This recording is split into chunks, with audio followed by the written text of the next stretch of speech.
Bendruomeniai linkėčiau tikėti tuo, ką daro.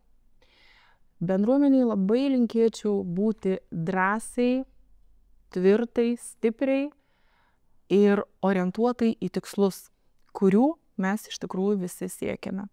Jeigu mes norime visi kartu pasiekti kolegijos ilgalaikių strateginių tikslų, tai mes turime būti vieningi ir stiprus tam, kad įveiktume visus iššūkius.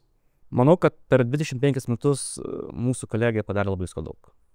Tai linkiu, kad sekantis 25 metai ir ne tik 25 metai, ir daugiau būtų taip pat paremti tą išlaikytą lyderystę.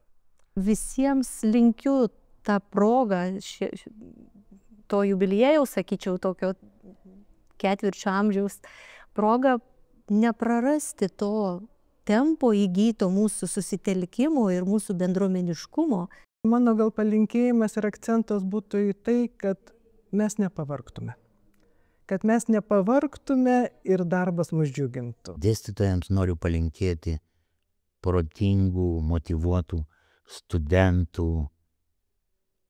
ir, aišku, atsilaikyti prieš dirbtinį intelektą, nes tikiu, kad be dėstytojo, be tikro gyvo dėstytojo nieko neišeis. Palinkėčiau bendradarbiškumo, draugiškumo, taip pat nepamiršti, kad mes esame viena didelė šeima.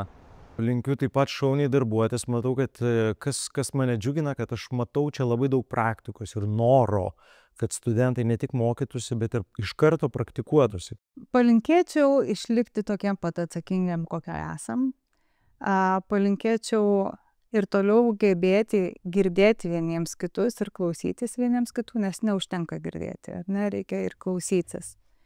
Ir palinkėčiau matyti drąsos būti tokiems, kokie esame.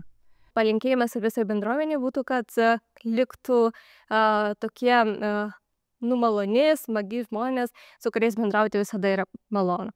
Kiekvienas jaunas žmogus yra stebuklėlis ir yra didžiulė laimė tiem, kurie dirba, kurie ugdo tos stebuklėlius, o tiem stebuklėliam reikia palinkėti, kad pasitikėtų savimi, išmoktų mokytis, nes visą gyvenimą reikės mokytis ir pabaigus Vilniaus kolegiją visą gyvenimą reikės mokytis. Ir jeigu mes tai mokėsime, tai būsime laimingi.